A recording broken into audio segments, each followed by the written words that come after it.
Can you please tell me your name and birth date and how old you are today? My name is Kale. My birthday is December the 7th, born in 1921. My age is 83. And where were you born? Chicago, Illinois. Do you know what hospital? No. What were your parents' names? My father was Israel. My mother was Kate. What was her maiden name? Her maiden name was Levin. And where were they from? Both came from Russia, Tel Aviv, Kiev. Both were from Kiev? Yes. Did they know each other then? Yes. And did they come to America together? Yes. Do you know how old they were? No, I can't answer that. Were they dating or married when they came here? No. When they first came here, they both, I think they both came on the same boat. And when they came in, I guess at that point, that long voyage made a bond between them, and they married about 6 months after they arrived in America. And what was their age difference? Were they the same age? I think my father at that time was 28, and my mom was 25. And did they come with their parents to No, America? they came alone. And did they ever tell you why they came here? You know, strangely enough, I never dabbled into that, which I should have, like we're doing now.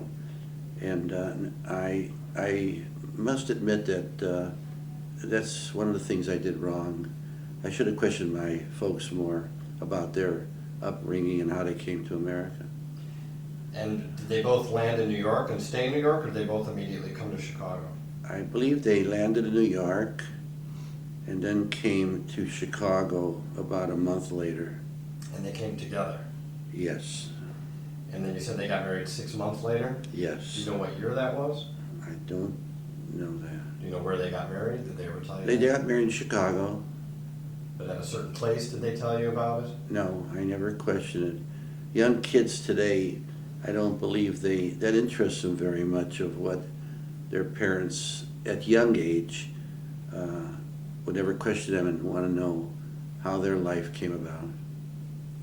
And where did they first move to or live when they came to Chicago? Do you know? I can't answer that one either. What did your father do for a living? My father was in the clothing business. Did he manufacture clothes? or- No, he was like all these, when the refugees, not refugees so much, but when the foreigners came to America, each had to hope and pray that they find a way of life for each other. And so my father, for some reason, found a way into the clothing world, and that's what he made his living at. Do you know if he worked for a certain company? No, he started out owning his own company, a little peanut company, and I wouldn't say he was very successful, but he managed to make a living for his family. And do you know what kind of clothing he made? No, And did your mother work? no. My mother was one of 7 children. They came to America about 2 years after my mom and dad came. They were 7 sisters and 1 brother. And did your parents learn English when they came here? Yes. So did they speak English in the home or Russian? No, they spoke partial. When they didn't want my brother or sister to know what they were speaking of, they spoke Jewish or Russian. But when they wanted to tell us something, they spoke perfect English. And how many siblings did you have? They had 3 children, 2 sons and a daughter. And who were they? Their names? My sister's name was Bernice, and my brother was Irv. And were they both older than you? Yes, I was the youngster of the family. Both are now, my sister still continues to live. She's 82 years old. My brother passed away 2 years ago. And you know, by the time you were born, you were the 3rd child. Do you know where they were living at that point? Yes, at that point my father was able to buy a building on Roosevelt Road, and we were one of the tenants in his building. Do you know the address? Yes, it was at 4210 West Roosevelt Road, Chicago. And how big was your apartment? How many bedrooms? 3. And so did you share a room with one of your I siblings? shared a room with my brother, and my sister had her own room, and my mother and dad had their own 3-bedroom apartment. Do you remember what the apartment looked like? Oh, vaguely. Can you describe any of it? Not really. It's an average apartment of yesteryear. What floor was it on? That's the key. In order to give us and rent the other 6 apartments, we took the 3rd floor. And you walked up. I had to walk out. Did you have a refrigerator or an icebox? Yes, there were, he provided for all the necessities. In those days, it wasn't the refrigerator. In those days, it was the icebox. The iceman used to come every other day and fill that icebox. Describe how that worked to people who don't understand what that is. Well, the iceman used to come through the alleyways yelling ice. In those days, I'm going back a long way, you bought a cube of ice about that big, and he would put it on his shoulder, and he would deliver it and put it in the icebox, and you paid him, and he was on his way. So did he come in the apartment or up the fire escape in No, the he alley? came through he came up to the apartment, three floors. And he'd carry these huge blocks of ice. Mm-hmm. Do you have any idea how much they were? How much they cost? That I would say that that cube of ice was a minimum of 35 pounds, and he had it took a lot of strength to do that. And that's You must remember, when you go back to 1929, those were the bad times in America, the Depression years.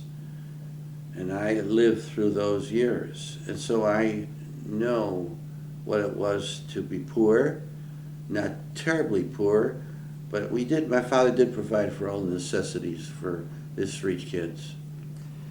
What do you remember about the Depression? Anything?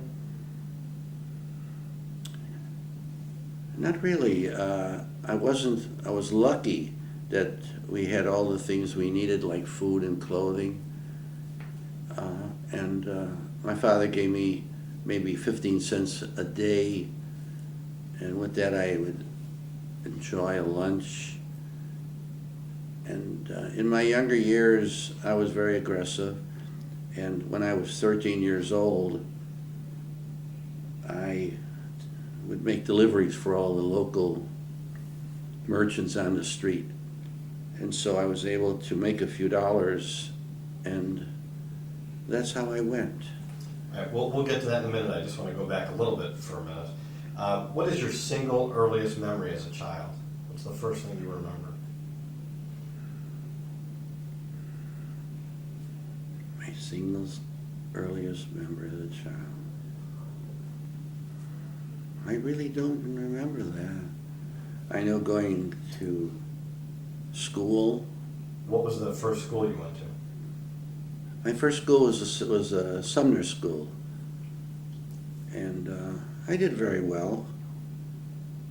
Did you walk to school? Oh yes, you couldn't afford to give me in those days 3 cents and it wasn't that far. Maybe it was 7 or 8 blocks.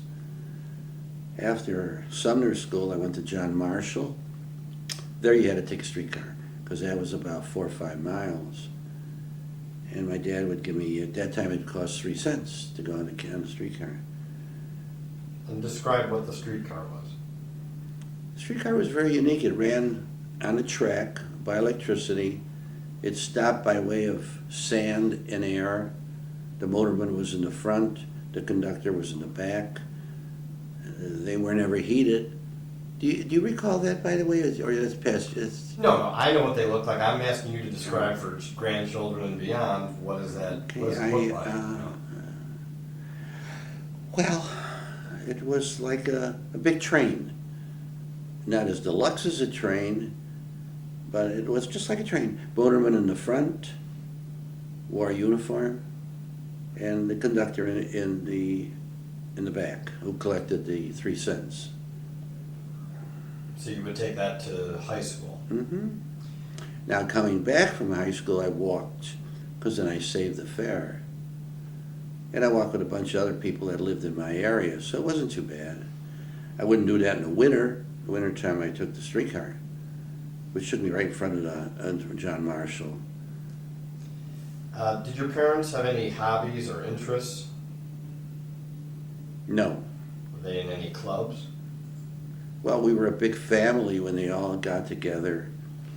The Kaluznas were one family, which was my dad, and the Levins were my mother's family, which is also a big family.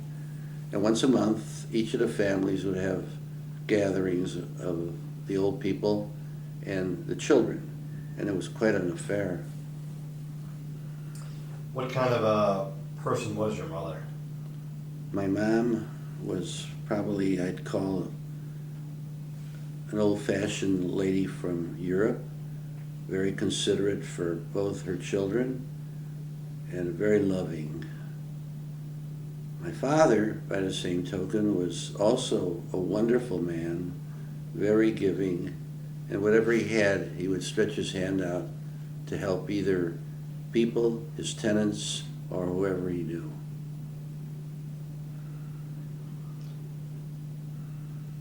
Do you remember any of your friends growing up in grade school? In grade school, I don't recall. In high school, I did manage to have a few friends, not like my wife. She had a wonderful upbringing in school. And then again, I had to work. So when I did come back from school, I did my daily chores around the house that I did for my dad. And also I made my deliveries for all the local stores. And then one day I decided I'm going to go into business. And that was at the age of 13. And my brother-in-law was working for a company called Insurance Company, and he was like a buyer for them. And so all the things he bought, they were items from Japan, and they would break, and they would let him have it for nothing. And so as he accumulated all that stuff, and my father let him do it in the basement, he had boxes upon boxes. So one day when I was in the basement, I opened it up and I thought, gee, you know what, I bet I could sell this stuff. And my dad had a vacant store in his building. And so I made a window display, put it out at a dime or 15 cents. And after school, I would open the store because he could never rent a store. You must remember those were the Depression years. And so originally it was a grocery store for many years. And then they went bankrupt. And he couldn't rent it, so he said, you know, if you want to play with it, you can do it. And so I opened this store. And as time went by, that business started to blossom. Now, what were you selling again? Oh, little things like this and this that came from Ensure from Japan. It was damaged. And so we would sell it for a dime or a nickel. And when I come home from school, I'd open the store, and then I would put it in the window, and then I'd put up racks in the store. And Lord and behold, I was taking in a day, sometimes I was taking in $10, $12, $15. People would come and buy whatever I had. And so when I explained it to my brother who lived with us in the same apartment, he got more. And as I continued to do it, I was taking in about $30 a week on a vacant store.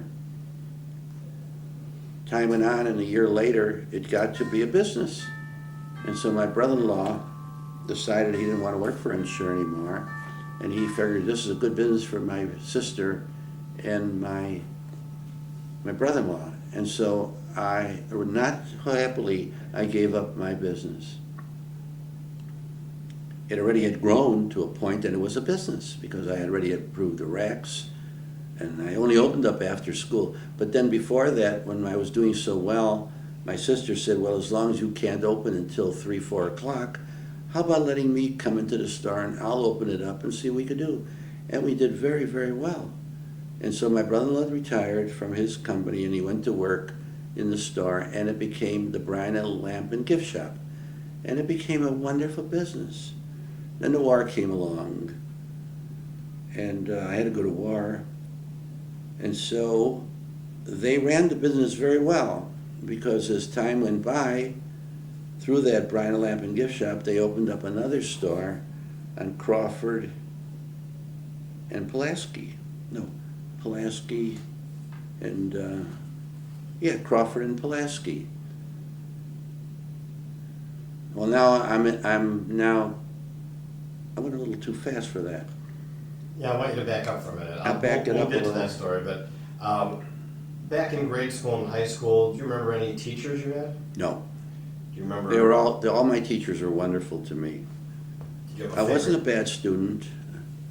I never had any problems. But they asked me if one that I remember. No, Did you have a favorite subject? my favorite subject was really arithmetic. I enjoy that class. But see, what I did wrong when I went to school, I took up, instead of thinking in terms of business, they gave my brother, who was very, very smart, said, why don't you take up Latin? Well, who the heck, where would Latin have taken me? I said, I want to be a doctor. I didn't want to be a doctor. And so with Latin and whatever I did, I graduated out of high school, and then I met my pretty girl, and we dated for a while, and then we got married before I went to the Army. Wait, we're going to get to that, but we're still jumping ahead again here. Tell me more about, in school, did you belong to any groups? Were you in any after-school activities, any sports, anything like that? Yes. When I joined the basketball team, and I was fairly good. I was very thin. I think I think my waist at that time, at the age of 15 and 16 and 17, was about a 22, 23. It was a stick and bones. They used to call me the Langer, the Jewish people on my street. And So you played basketball and I anything played else? Did you do? basketball, played baseball, a lot of baseball, and I became the captain of our team. I never ran for office in high school. I met a very nice young lady, not Sylvia, at high school. Like all young fellas, they all had a girlfriend. As time passed, Now, all through high school, you said you started this store when you were 13. mhm, So did you have that also going through high school? just about finished high school. Then, as I repeated, when I couldn't open up anymore and we were flourishing, my sister asked me if she could open up at 9, because Right. I used to open up at 4. By doing that, which I thought was very smart too, she sold and knew what the prices were, because we really got it for nothing. And she did very well. And she liked what she was doing. And as later years went by, they asked me if he could come into the business. Her husband quit his job and take over the business. At first I felt the resentment against it, because basically it was mine. And then I thought, well, gee, they're married and they have to make a way of life for themselves. And so I reluctantly gave in. And that was the end of that. What kind of religious upbringing did you have? I was bar mitzvahed. My father insisted on that. What temple did you belong to? Oh gosh. It was on 14th and Keeler, the temple. No, I don't remember the name.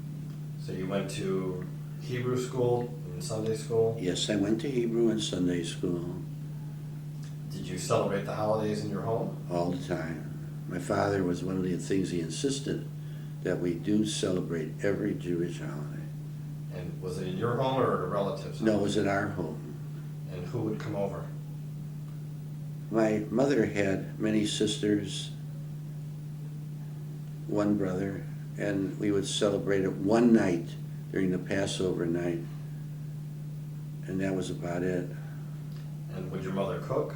Yes. Do you remember what she cooked? No. No. So you graduated from high school, correct? Yes. And then what happened after that? After I graduated high school,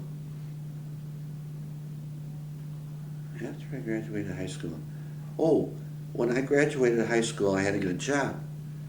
So I went to work for a jeweler on Jackson Avenue, and I liked the job, but the jeweler had a son, and I did better than the son in the sales of the whatever I had, and I think the son took a resentment against that, and he asked his father, or he put it to his father, that either I go or the son go. And so the father invited me into his office and reluctantly said, if it wasn't my son, I'd fire him.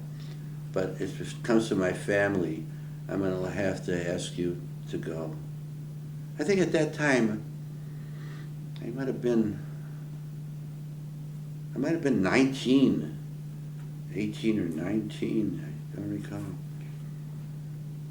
And so I wandered for a while, and then my dad got very sick, and his clothing and a little bit of uniforms in his business.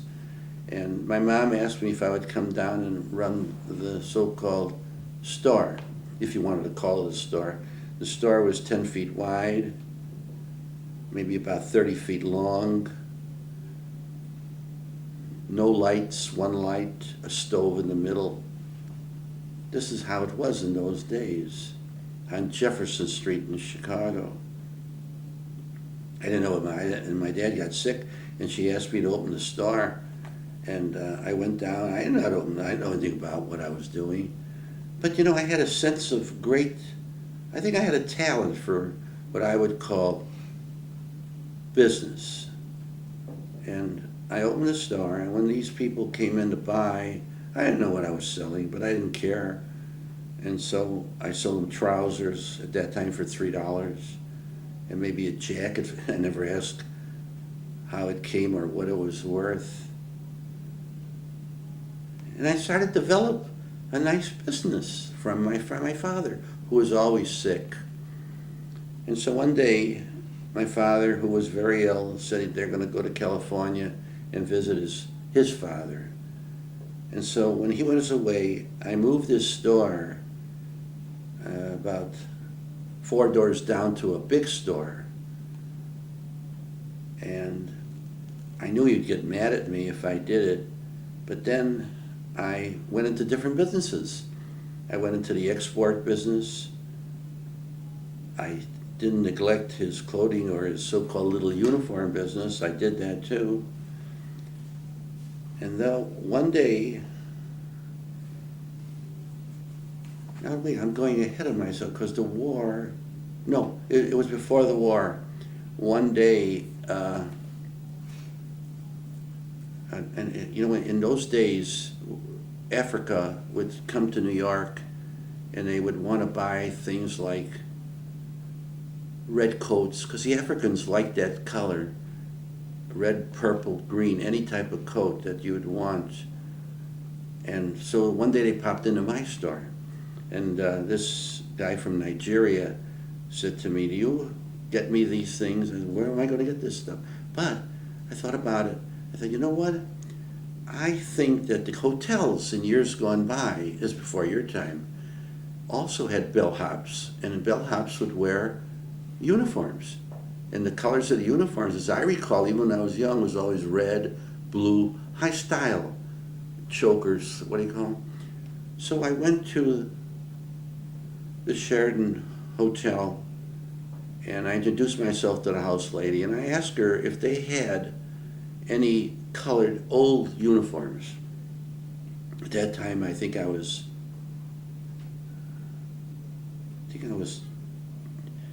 getting ahead of myself here. But we can come back to that story. She said, yes, it just so happens that in our basement at the Sheraton Plaza, we have accumulated uniforms since 1900. And they took me into the basement, and there was a room maybe about 2,000 square feet, high ceiling, and they had all these red and pink and all these uniforms from yesteryear. And I didn't know what they were worth, other than this Nigerian said he would buy it. And she said to me, "What will you give for it?" Now I knew in those days that everything was cash. And it so happened that I had about $200 in cash in my pocket. Why I had it, I don't know. And I said to the house lady, I'll give you $200 for everything you have here in the basement, and I'll give it to you in cash. And cash in those days meant a lot. This is the Depression years. No, it was past Depression years. It was better. And after I bought it, she said to me, would you also buy the hotel? And I didn't understand what she meant by the Sheraton Plaza. I said, I can't afford your hotel. She said, no, I don't want to sell you the hotel. We would like to sell everything and remodel the entire hotel from top to bottom. And we will find a buyer who would buy everything. And I said, well, how many rooms do you have? She said, we have 1,001 rooms, and we want $100 a room. That's $101,000. I said, well, I don't have $101,000. No, this is after the war. See, that's the point. I'm going ahead of it. This is after the war had ended that all this took place. Well, you could finish this story and then we'll go back. And yeah, this is after the war because I had come back. And I gave her the $200, and I said, well, what will you take? I can't give you $101,000 at one time. She said, you don't have to. We'll let you take out 10 rooms a day. You give us $1,000 cash, and you got the deal. I said, now what the heck am I going to do with this stuff? They had box springs, mattresses, rugs, lamps, linens, tables, beautiful tables.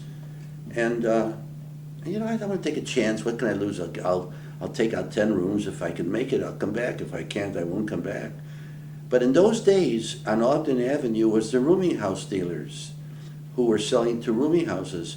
In 1946, 47, the war had ended now. Oh wait, so I'm going ahead of it anyway.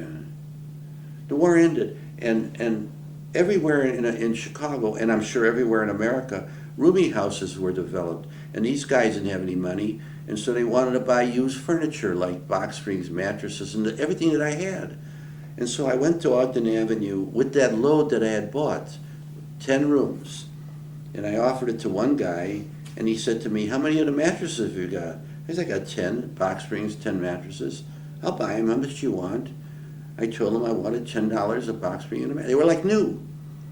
And he said, good. I said, well, there's one truck loaded with that stuff. I'll give it to you, and you give me my money. So I already had my money back for the room. And then I went to the guy with the rugs, and he gave me $100 for the rugs. Well, as I looked at it, I said, it's not such a bad deal. For a while, I'll take a temporary leave from my uniform and clothing business, and I'll work on this. And so what I did at that time, when it was all over, I made $2,500. That was a lot of money in 1946, 47. See, that's after the war. So I got to go back. Now, let's see how I did that. And now, so after high school, tell me from that point. After high school. Did you get a job after high school, or did you go right to the war? No. See, after high school, I went to work for this jeweler, who he had let me go. Right. So I went to work for my father after high school, and I did pretty good. I was a salesman. I did the things I had to do, and then I went into. Oh, now I can recall that. I went into the import-export business because there again, the people of Africa wanted used clothing. So I would go to the Catholic Salvage, Salvation Army, and Goodwill. And they used to bale the clothes for me. And I would take the bales, and I got myself a warehouse, and we'd grade it. And once every 6 months, they would come to me, and I would sell them the used clothes, like the jackets, the pants, and I made a lot of money. I made money. It was a good business. I wasn't married yet, but that's what I did. And then what happened after that? Oh, after that, my father, who was ill, went to California. That's what I wasn't married yet. And then I moved his shanty store to 4 doors down into a tremendous building. And there, I went into oh, yeah, I'm glad you reminded me. And from there, I went into another type of business. I figured, tuxedos were being used for proms. And so I went to Genghis, you remember that name, Genghis? Mhm. Huh? Genghis, and there was a Sino. And I went to them and I said to them, have you got any old white coats and old black coats? And they said, yes, we've got it for years. And again, I asked them what they wanted, and they wanted nothing. I think they wanted 50 cents a coat and 50 cents a pair of pants. And so I bought it. And I took it to the warehouse and I graded it. But in those days, like everything else, neglect of a business, when they would grade, they would find in the junk, they'd find new. Because when the people came in with their coats, they would throw it, they didn't care where they threw it, they either threw it to the used junk or they would throw it to what had to be cleaned. And so the tickets in some cases were still on the jackets. And it had the name Sino, Genghis, and a few other companies they're buying from. And I'm going to go into the tuxedo business. So I went to all the high schools and I said, what do you have to buy it for? What do you have to rent it? In those days it cost you $6 to rent it. You can own it for $6 and you can use it many times. So I had the good coats cleaned and pressed. I had the pants cleaned and pressed. And at night, when they got out of school, they would come to me and they'd buy their suits for $6. It was a wonderful business. But what I did smart, I took the names out of Genghis out of the coats and the names of Sino out of the coats. Because if they knew that they were selling their clothes, but they did find out. And after a year or two of that, they called me and they said to me, you bastard, you're selling and renting our clothes, which we gave you for nothing. I said, I didn't cheat you. I gave you what you wanted. And I didn't have any, I never told them it was new stuff in there because I didn't want their guys to get, fired.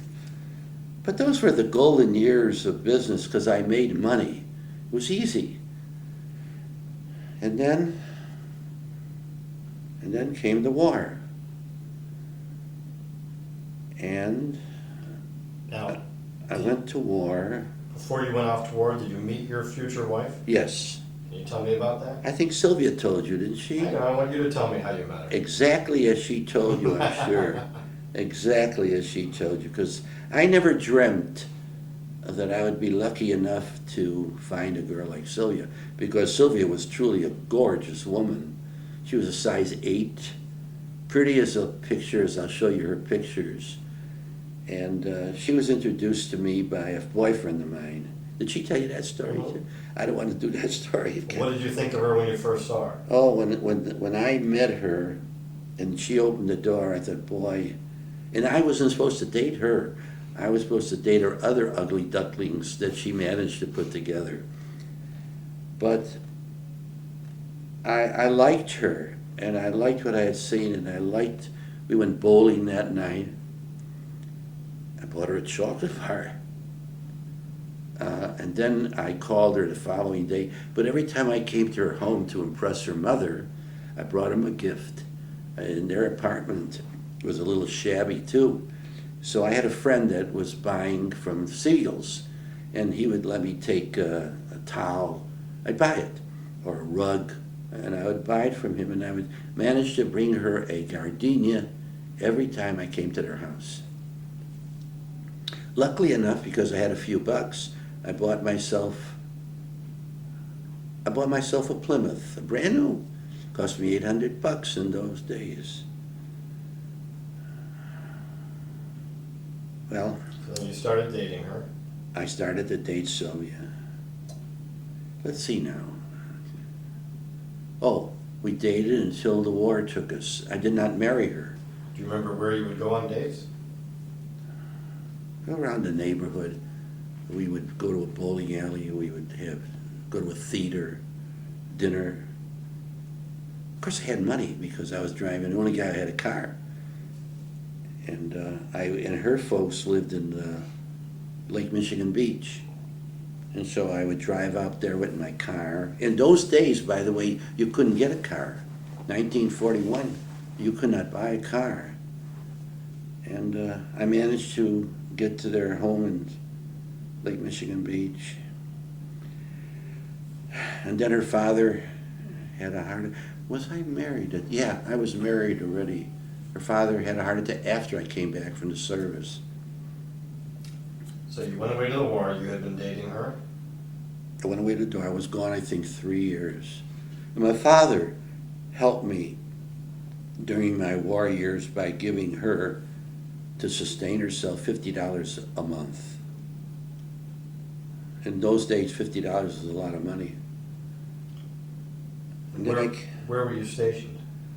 I was stationed at Camp Grant, and then I was sent to Camp Crowder. I went to Officers Candidate School, and they put me into something that I knew nothing of, electrical. I didn't even know how to put a socket together. And so after 2 weeks, they said to me, you're not our material. And so they said to me, what would you like to do, or would you like to go somewhere else? I said, well, I'd like to try teletype. So I went to teletype school, and I graduated teletype school. Explain what that is to people now. Well, in those days, teletype was an instrument like the internet is today. You typed out a lot of things, which I couldn't even type. I typed with one finger. But I was lucky. In many ways, my Army career was lucky. Maybe because I had a few brains, too. I never really graduated in the Army because I took more time in the Army writing letters to Sylvia that I never paid any attention to the officers who liked me and never, ever, should I say, cared. But I had a good life. Even when Sylvia came to visit me at Camp Crowder, and we were married at Camp Crowder, I managed to have a Jeep. I was in a message center division in a single car. I had friends in the quartermaster for food, so I was able to have food. I really had a very nice life in the Army until they shipped me to New Orleans in the area which was called the Hellhole. And there I took Sylvia with me. And there I had 3 apartments, of which she would follow me. And then one day they told us that it was to be embarked to Europe. Let me think about that. Yeah, and then Sylvia had to go home. And I was shipped to England. Now I'm on the right track. I was shipped to England, and there I was put in a single company, not typing, but I became a quartermaster, somewhat of a quartermaster in a single company, which was okay, because in England I still had a Jeep. I could still go where I want to go. Now explain what that is. What's a quartermaster? Quartermaster is, you get your clothes, the Army guys would come in for clothes, because I associated my uniform business with clothing. So they let me have that particular division or that entity for myself. But I was still attached to the signal company. It took a lot of doing to get that, by the way, to an officer that I had met who thought I would do better in the quartermaster, but also was needed I was trained for the signal company, although I couldn't type. They made me a PFC. I flunked out of Officers Candidate School. They asked me if I wanted to continue into another part of the world, which I didn't.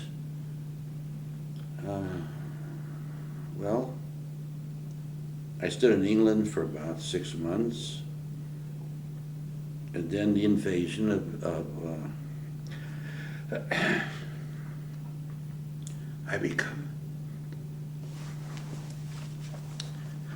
pardon me, Take your time. I become very melancholy.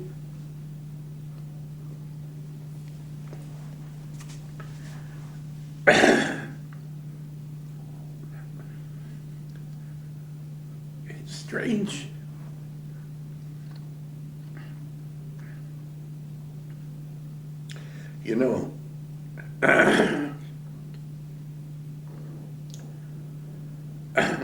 had.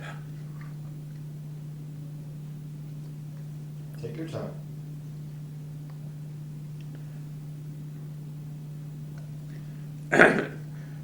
I gotta catch my breath. You know, I had a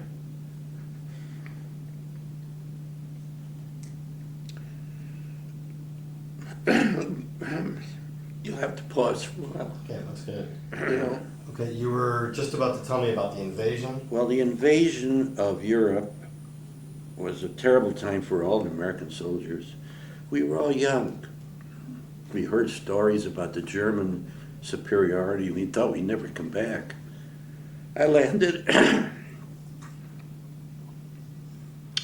I landed in Normandy in Utah Beach on the second day.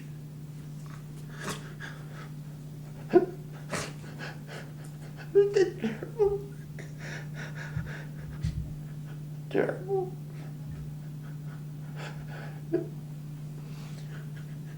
The cold bad. I mean, take your time for a minute. Whenever I think of those days,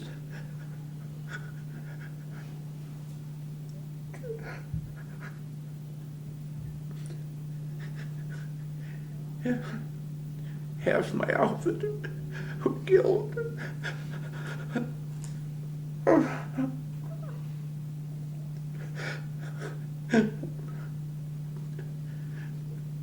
You landed on the beach the second day. Second day, And how did you land on the beach? In a, what kind of a ship?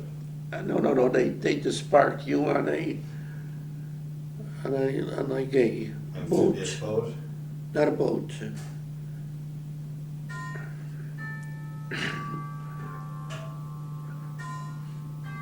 One of those amphibious boats? That Amphibious boat. And then when you got to the shore, in this particular boat I was on, they let us off too soon. A lot of soldiers were drowned. Wait, now why were they drowned? Because they let you off too soon? You landed in the water. It was about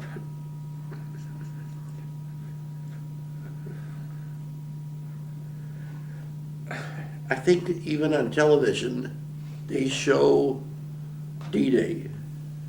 In D-Day, when they embarked you, they let the platform down, but the water was maybe 8 feet deep, and don't forget we were carrying packs and guns. And so if you fell into the water, there was no way you could possibly get out of that thing unless you got rid of it. Well, that was a terrible, terrible time. And bear in mind, we were all 18 and 21-year-old kids. Who knew? You landed on the beach.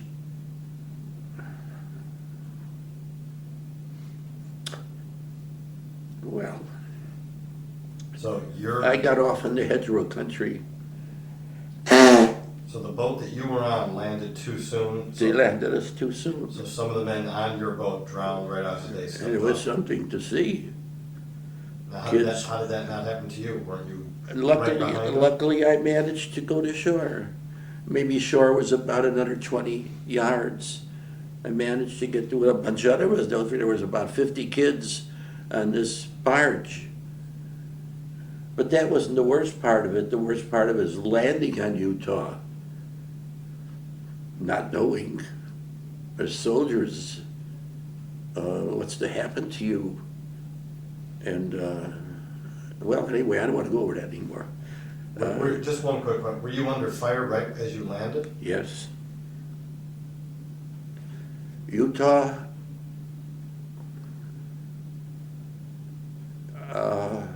the other areas were all under fire. The Canadian Army, I understand, was in worse shape than we were.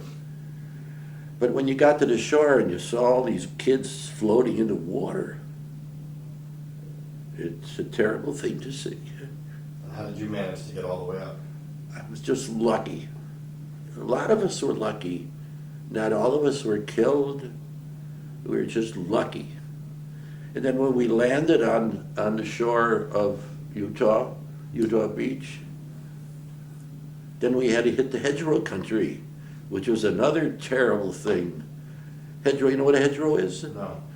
A hedgerow is like a little mountain, and then you go under little mountains. And so we had to fight our way over the mountain to another hole, and then over again to get to flat land.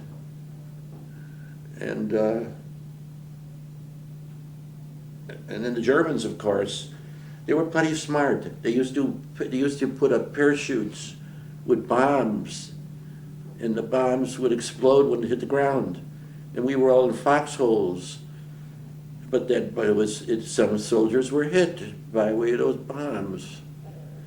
I think the worst experience was the landing, and then of course going into the hedgerow country, where you didn't know if you went over one shot, if you weren't, somebody didn't have a sniper to kill you as soldiers. I think the town we went into was Saxony, where we managed to get there. After that, my life wasn't that bad. I was not a foot soldier. I was not an infantryman. Those going through hell. But when you landed, you said you weren't an infantryman. But when you landed, I mean, you had a weapon on you? Oh, yes. Oh, You yeah. were fighting and firing and being fired upon? No, I didn't fire at all. There was nothing to fire. We didn't see anybody. There was nowhere to fire. But you were being fired upon? Yes, there was nobody to fire us. There was nobody to see you. You just, you know, the good Lord, how I look at it, like we saw today that happened in New Orleans? down on the, what do you call it? The good Lord gave us the life. You know, you die, you die. But in my Army experiences, right after that, our soldiers, our infantrymen moved forward. I was in a single company now, in the single corps. My job, which I wouldn't call a great job, was taking care of those that were killed, taking their dog tags and recording them. And then as we moved forward, I was in the Battle of St. Lo, which by the way gave me a star, a point. In the Army, it was said that if you had 5 points, you would automatically be discharged if you had 5 points. So in the Battle of Utah, I gained 2 for the beach. And then in the Battle of St. Lo, I got 1. And then we moved forward.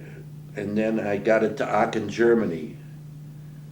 And then one night, in the middle of the snowstorm, my 30th Infantry Division was called upon. I was in the 119th Battalion, and we were called for the Battle of the Bulge.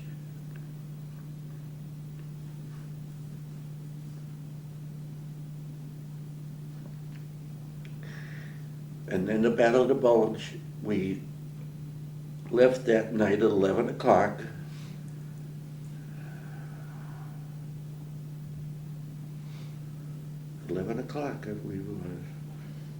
Could you imagine a 21-year-old kid in cold weather, now told that the Germans had broke through?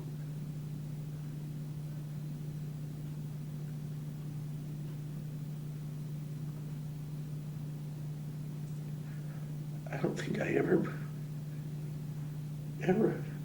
told this story.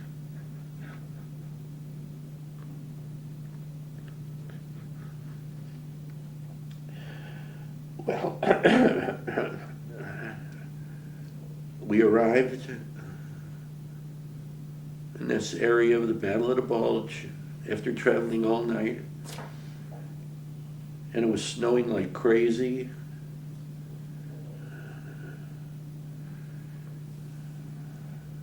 Gosh.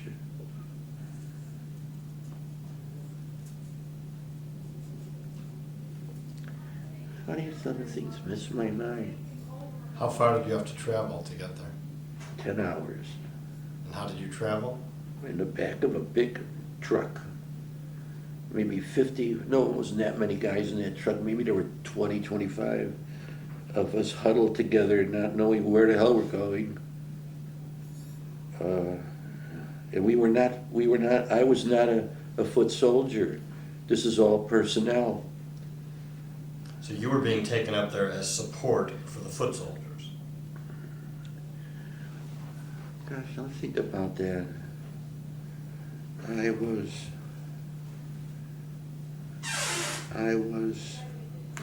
I gotta visualize it, you know. I try to bring it back, put in the trucks, and we were on our way to the Battle of the Bulge. Arrived there in the early morning hours, and it's snowing like crazy. And everybody's so fearful because we thought that we would be overrun too. I don't remember the division that was wiped out at the Battle of the Bulge. Gosh, think back. So when you got there, what was your job to do? My job was to see who had been killed by the Germans, write down take their dog tag, write down their name, put a strap on their hand.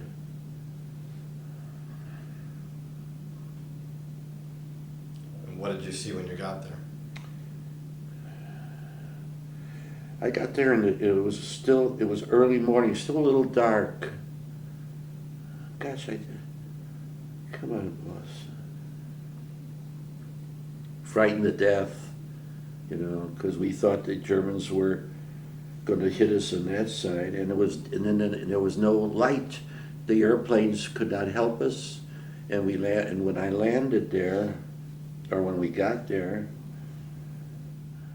we were let out. Oh, when we got there, we were put in a big area that was an industrial plant. Yeah, that's right. It was a big industrial plant. And there we were set up our equipment. And there we stood there for 2 days. We stood there and nothing, the Germans did not move up at that point. We couldn't do anything because we didn't know where we were, what we had to do. The infantry was ahead of us.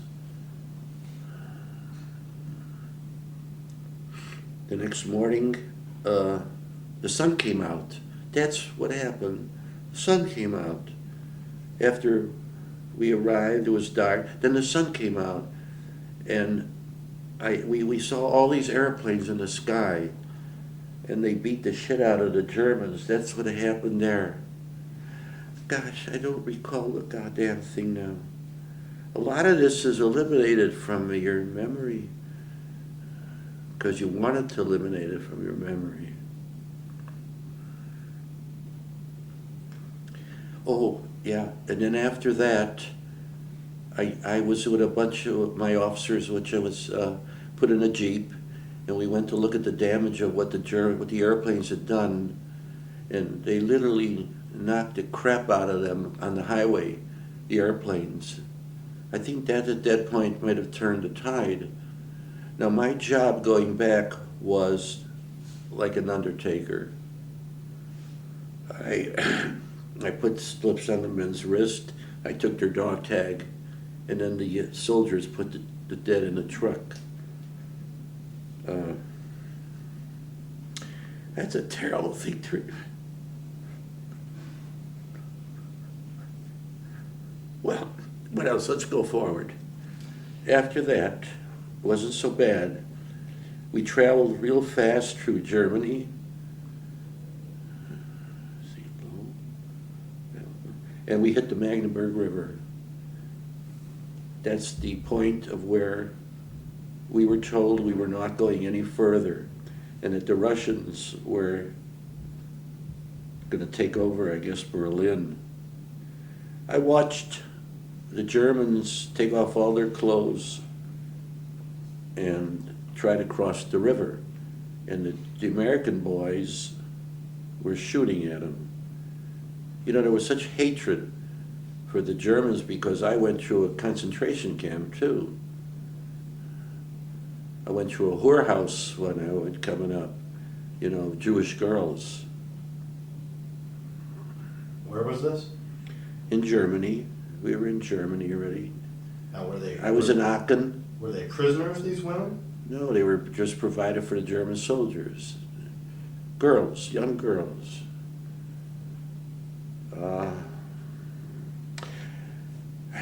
Let's see. What concentration camp did you go through? You know what? I can't even recall it anymore. Was this was It'll come. Okay. This is while we were traveling, we saw all these prisoners in these crazy suits, you know, striped. They were prisoners. They were on a highway. They were all got away from the concentration camps.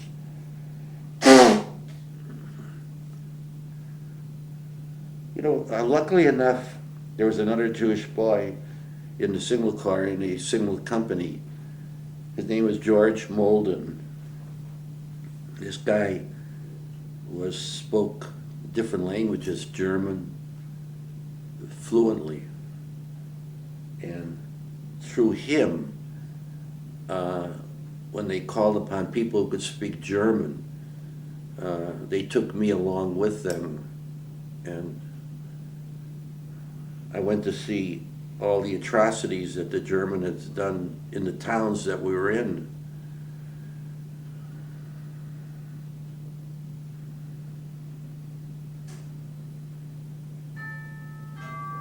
Well, we reached the Magdeburg River, and that's where we stood. And the Germans came across them, and they killed plenty of them. Not that I cared. And then the Russians, about 3 weeks later, the Russians hit the Magdeburg on the other side because they already had taken Berlin.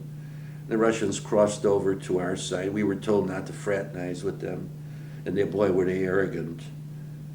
They were young too, young kids who probably saw more than we did. And the war ended. And then when the war ended, I already had accumulated 5 points. And I was told that I wouldn't have to go to Japan because the Japanese war was still in effect.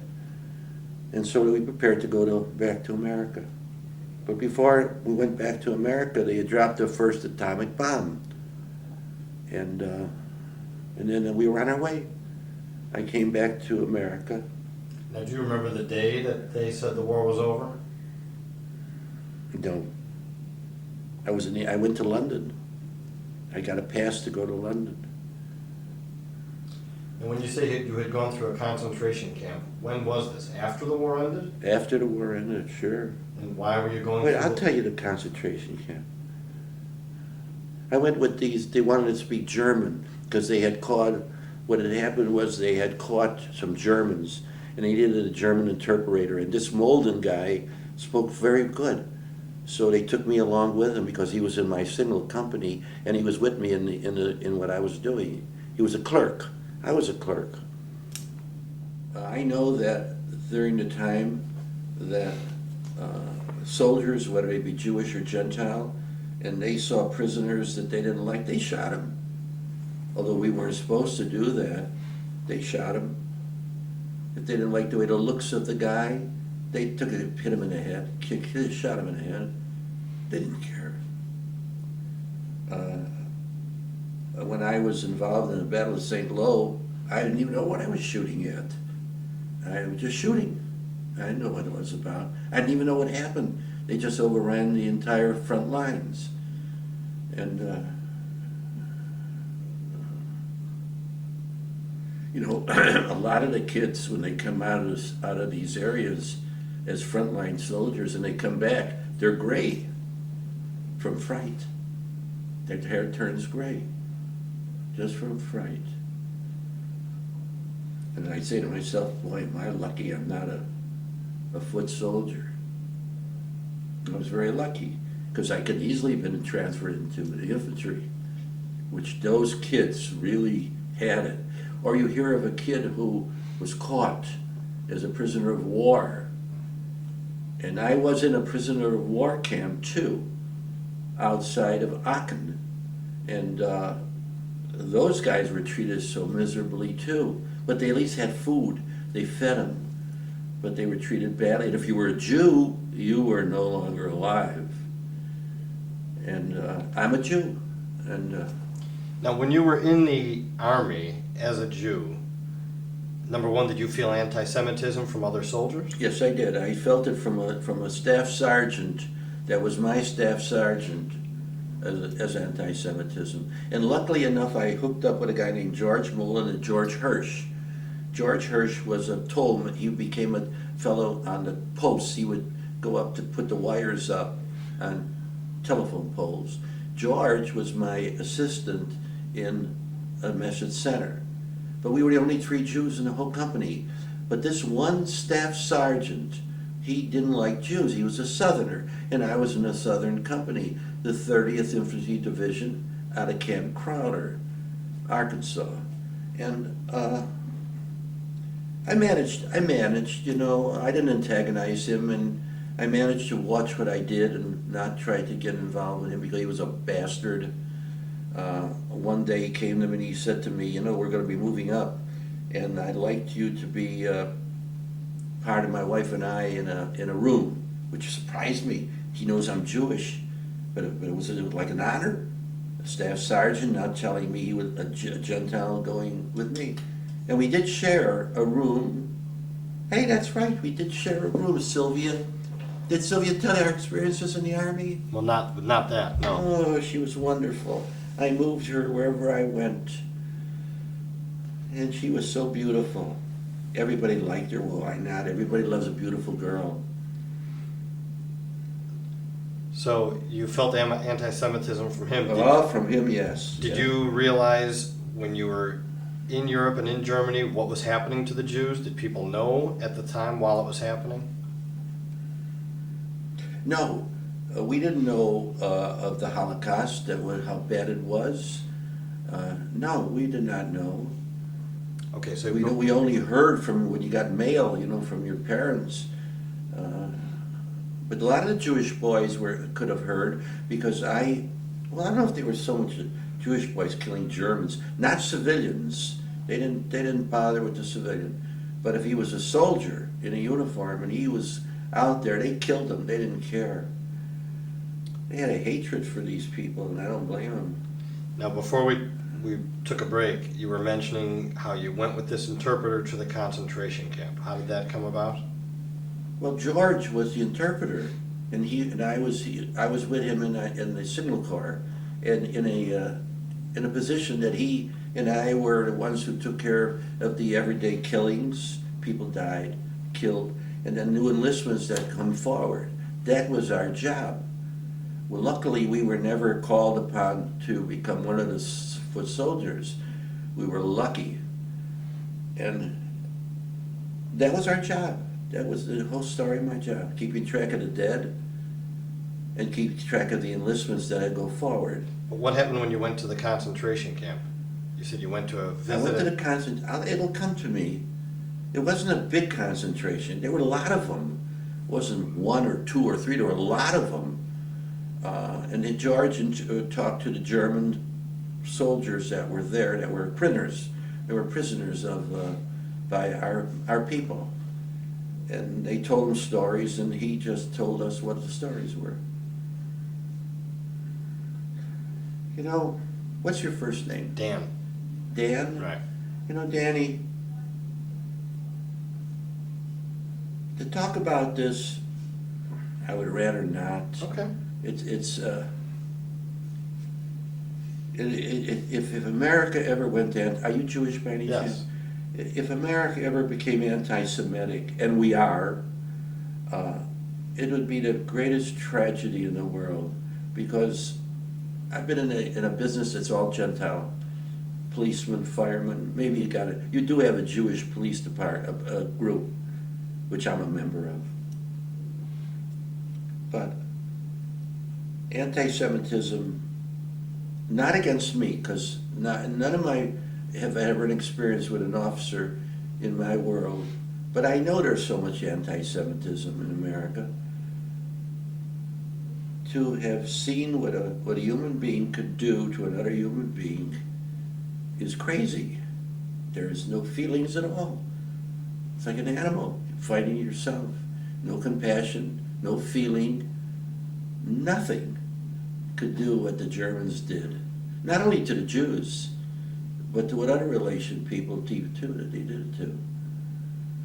And yet, I hired a German boy. I took him from Germany, made him a tailor, still with me. I thought I would never buy a Mercedes because of the German make, but I did. So I guess we're forgiving. And maybe that's the best thing to do, is to forgive. I imagine your Holocaust people who you spoke to could never forgive, because what they did to them was terrible. Made slaves out of them. I'm glad I never interviewed anybody like that. Okay, so tell me now, the war ended, and you came back to America, Yes. and what happened then? What was it like to see your wife for the first time in 3 years? I came back to America. I took a cab to 1302 North Kedzie Boulevard, where she lived with her parents, and I saw her for the first time in 2 years, and it was wonderful. Are you married? Yes. Good for you. I'm going to give you something very nice for you. It was wonderful. We were married, don't forget now. Right. And then I started my career. Now, I don't think you mentioned how you got married. We didn't mention that. We We skipped. were married. My father-in-law came to Camp Crowder with his wife, and my mom came because my dad was sick. We were married at Camp Crowder. There we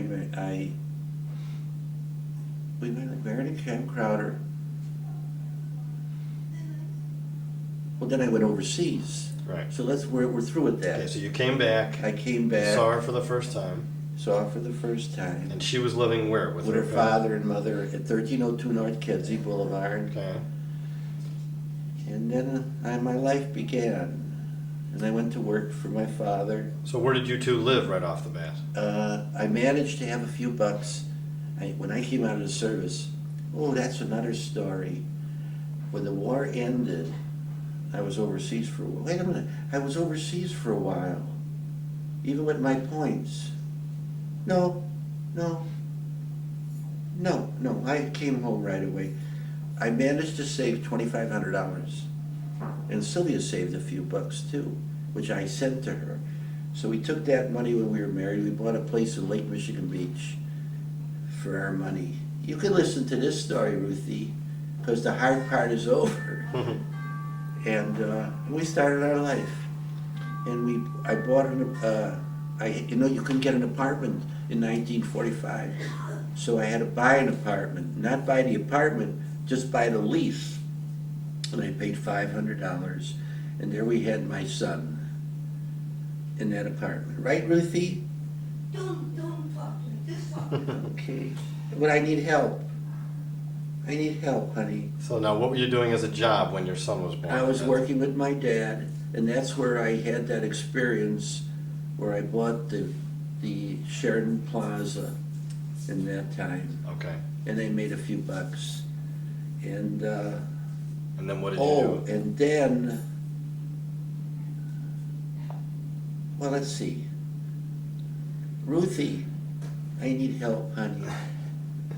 I need a little help. Well, after the hotel, you sold what was in the rooms of that hotel. I sold the rooms in the hotel. I made a few dollars. And then were you still working with your father's store? Yes. And wait, no.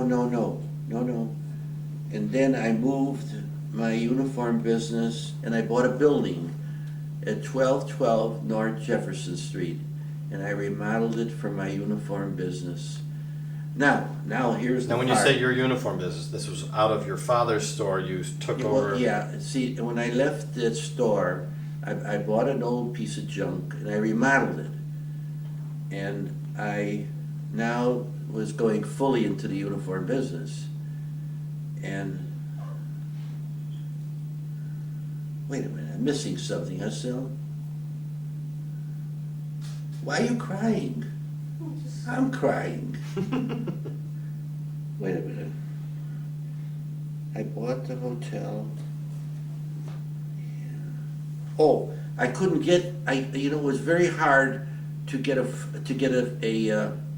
franchise for uniforms, because in 1945, when the war ended, I was Jewish, and everybody was Irish. The police were Irish, the firemen were Irish, the transit authority were all Irish, and the fire department, Kohut, was Irish, and all the manufacturers were A.G. Myers, Mayor Lavity, Tom Murray, Edvig Price, Joe Kohut. What are those? Irish. They would give me a franchise. And when you say manufacturers, these were uniform manufacturers? No, they were retailers. Retailers. And so in 1945, I bought that pretty girl a little red car, not a convertible, but a little red Chevrolet. And I put on the top did I put the sign on that car still? On your car? The sign that said, "Come to Joe Kale"? You don't remember? I don't remember. So you put a sign that said what? I said, you don't have to buy from these people. You could buy at the new kid on the block. And I sold my stuff for nothing. And she worked for me. And my aunt worked for me too. So you sold uniforms. I sold uniforms first to police. Chicago police. Now, did you have to have a contract with the city to do that? No, but you had to get a franchise. You had to get a permit, and they wouldn't give me a permit. From the city. No, they would not, because I wasn't Irish. So how did you start selling? Well, what I did is I started to advertise that they don't have to buy from the Irishman. They could buy from a kid named Joe Kale. My name is Kaluzna, and I changed my name to Joe Kale. Didn't sound like Kaluzna. And as the years rolled by, I became stronger and stronger in the uniform business, until I put out A.G. Myers, Mayor Lavity, and Cahoot out of business. And then, after opening up 6 outlying stores, one in 95th Street, one in Elgin, one in Wheaton, one in the Lincoln Village Shopping Center, and 2 on Roosevelt Road, I became the largest retailer of uniforms in America. Now, what uniforms of any kind, or just I made them all. specific? I made police, fire, letter carriers, doormen, security. So it could just be a company wanting to make up their own uniform, and you would make it up. No. They were pre-made. See, what I did is that I started with Chicago Police, and I conquered the entire Chicago Police business, and I put all the other ones out of business. And then I went from there to security companies, and I got all of that. And then I went into the suburbs, and I got all of that. In order to accumulate a business retail and do $25 million in 1940, 1950, 55, 56, that was very good. I was the largest retailer of uniforms in America. And all of a sudden, I suffered an embezzlement. So we enjoyed our life in Florida for the winter. When I came back from the winter, I enjoyed a home in Wisconsin for the summer. And so I might have worked 4 months out of the year, although I was still involved with the company, but I didn't physically work the company. And so I suffered enormous embezzlement. From one employee or more? No, what had happened was my accountants had died or retired. No, anyway, yeah, he retired. And so my new accountants hired a guy out of New York City who embezzled all the money. And then through the workings of my daughter, we've caught him. He spent 10 years in jail, and I got back almost 3/4 of the money, because he had put the money in gold, and it was put in the Boulevard National Bank. And well, then one day I decided that I should sell the company. And so, through the embezzlement and a major fire that took away the mother's store, and of course I had 85 employees that I didn't want anymore, I sold my company to Warren Buffett. And then Warren held it for, he has it now for 13 years. And then Sylvia had a stroke about 3 years ago. And I decided the best thing to do for my time is to go back, because my non-compete ended after 5 years. And I went back into the business. And I took my ex-employees that were fired from Kale, and I put them in the letter carrier business, the police business, the security business. Now I have a chance to get the fire business too, but I don't know if I want to do it. And I'm doing very, very well. And that's the story of Sal Kale's life. All right, but let's go back now, because you went from the war to your business career. When your children were born, where were you living? When my son was born, we were living in an apartment on Pine Street. Sylvia would know more about that than me. Yeah, it was I bought the apartment, not the apartment, the lease for $500. You couldn't get an apartment. So I paid a friend charged me $500 for this cockroach apartment, but we had to have a place to live. So I gave him $500 for that stinky apartment. Then, as it turns out, a few years, maybe a year later, after my son was not born yet. All of a sudden, Sylvia's father had a heart attack, and he dies. And so we moved into my father-in-law's apartment, where I lived with my mother-in-law and my sister. I think my sister-in-law lived there too. And I think we lived there, we lived there for about 2-3 years. And I built a home in Lincolnwood, Illinois. In Lincolnwood, I built a home for Sylvia and I. And by that time, my mother-in-law moved to Florida. And what was that like for you to move to that was the first time you ever lived in the suburbs, correct? Oh, it was wonderful. Building the home was a wonderful experience. And then we had a wonderful life there. And then from there, I bought a place at 990 Lakeshore Drive. From there, we bought this beautiful apartment you see here. And then from here, I bought a home in Nippersink, Wisconsin, on a lake.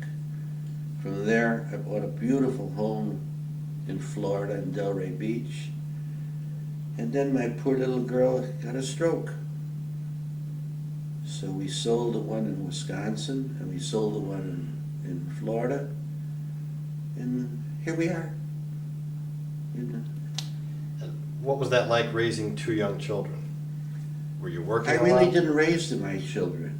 Sylvia raised my children, because I worked day and night in my uniform business.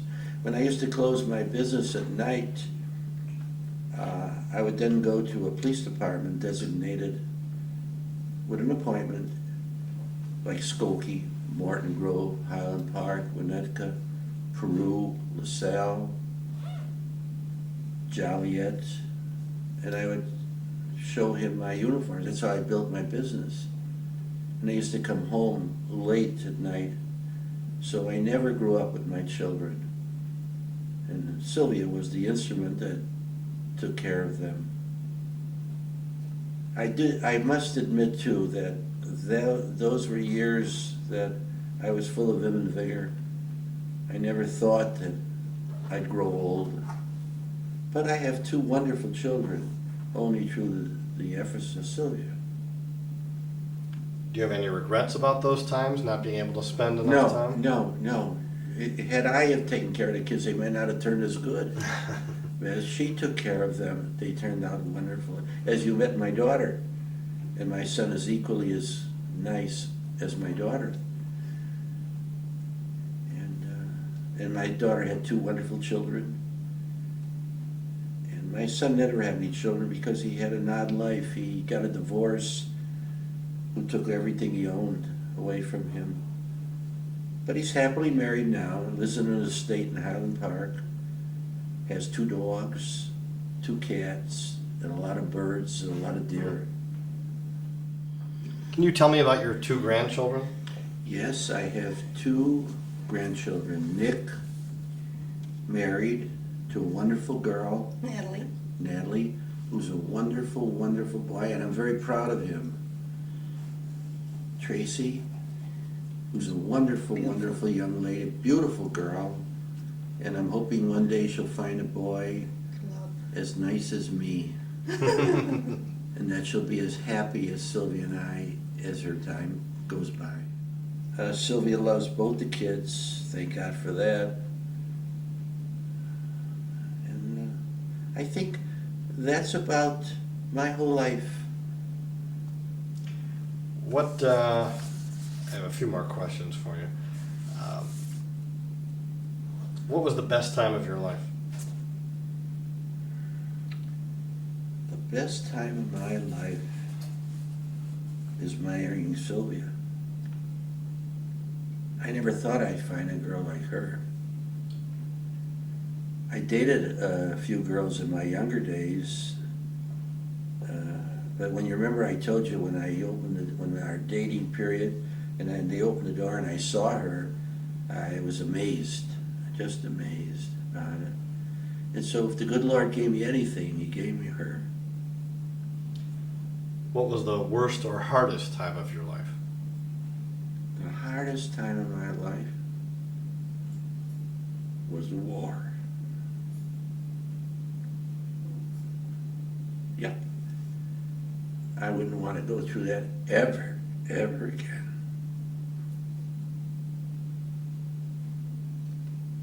What has changed the most in your lifetime in the world? What changes have you noticed in people and in the world? Well, I feel sorry for the younger generation of the world, because when Sylvia and I grew up together, and we grew up together, the world today, as I see it, is full of problems. Although I know we had problems when we grew up too, but the weather's changed. It seems that it's harder to do things today than it was in my time. My time was, I had a chance to buy real estate, it came by, and I took advantage of it. I got into the uniform business, which was my time, which I took advantage of. The kids of today, unless they have an education, there is no hope at all. Now, going back to me, I never had an education. I only had 4 years of high school, and that was it. But I did have street smart, which is better than an education. And that's how I managed to live and support my kids and my family. And my kids are in good shape, thank God. And it all came through Sylvia. Do you have any regrets or anything you would change about your life? No, I don't think I would. In my real estate adventures, I do have some regrets which I could have done better, but when I put it all together, I did very, very well. Do you believe in God? Yes. If there is a God and you meet Him someday, what do you think He'll say to you? What would God say to me? Oh, I don't know. I've never done any harm to anybody. I made a lot of people rich. I also have a lot of people who don't like me. But an overall picture, I think God would greet me well. Is there any message you want to leave for your children and grandchildren and beyond on how to live a life? Yes, I would say to my daughter and her husband, and to my granddaughter and her husband, I wish them the same wonderful life that Sylvia and I have had and will have. And for grandchildren and beyond, any advice? Oh, I'm not going to worry about the grandchildren beyond. That'll be their decision to what they have to do. What do you think the success is of a long marriage? You've been married 60-some years, which is very rare these days. The success of a long marriage is to trust each other, be honest with each other, and love each other. The most important thing is the love. And if you've conquered that, you've got it all. Because when you do your work and you come home at the end of the day, and you're happy to come home and you see your wife, it's the most wonderful thing in the world. Okay, thank you very much. You're very, very welcome. Can you tell me, Sylvia, describe your husband to me? Is a, I'm Jewish. And I'm going to give you a word in Jewish that the rabbis like to say, when they go on the bima and they say he's a tzaddik. Maybe people don't know what a tzaddik is, but I'd like to explain a tzaddik. It's a very, very special person who really is most wonderful natured man and a very honest, sincere, has integrity, has responsibility, and has made my life the most beautiful life any girl could have. It hasn't all been roses, but then I never had all roses. Now I do. And I'm proud of my husband, and you can't say more than that. When you're proud of your husband after 63 years, you know him. And I know this man to be a wonderful tzaddik. Beautiful. And why don't you describe your wife to me? Well, in the I'm a Jewish world, tzaddikus. in the Jewish world, they call it an emissary yeshes chayil. What does that mean, Sylvia? It means the same thing back to her Right back of at what she said Right back at you. about to me. What's your favorite trait of your wife's? Her favorite trade. Trait. What's your My favorite trait. thing about your wife? What do you like the best about me? So when Sylvia smiles, it's a fact that the world is great. And when she smiles, it's wonderful to me. And I guess that would be the favorite thing that I could think about Sylvia, among other things. But when she smiles, my light brightens. And what's your favorite thing about him? I look for the moment he comes home. And when I see him, I feel very comfortable and I feel whole again. And I know that my life is safe. So I feel very safe with him, secure, loved, and I do treasure him. What's your favorite thing to do together now these days? Now, we're very happy to have our breakfast alone. And then he goes down to the store and I do my little thing at home. And then we don't do very much more.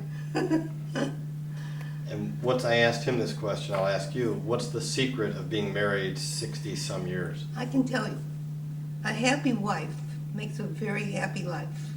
You have a happy wife, I think she just said it. you've got That a is happy true. life. And that's what he's done. That is right. He's made a very happy life for me. Not only materialistically, but I mean lovingly, caring about me, helping me, and watching me like a mother and father would do. Better. Better, maybe better. No, my mother and father were wonderful. I can't say they did. My mother called me baby, and she was my best friend. And so are you. No, thank you. And everything she said back to her. All right, you want to just give each other a kiss and we'll finish Oh, up? good. And then we want to wish our family the very best. Yeah, my daughter. And they should have a wonderful life and not wish for anything, no matter how much they have, to be aware money isn't everything. No. Yeah. And to be wholesome in life and realistic. And don't become a snob. Okay, thank you very much. Okay. That was good. Thank you.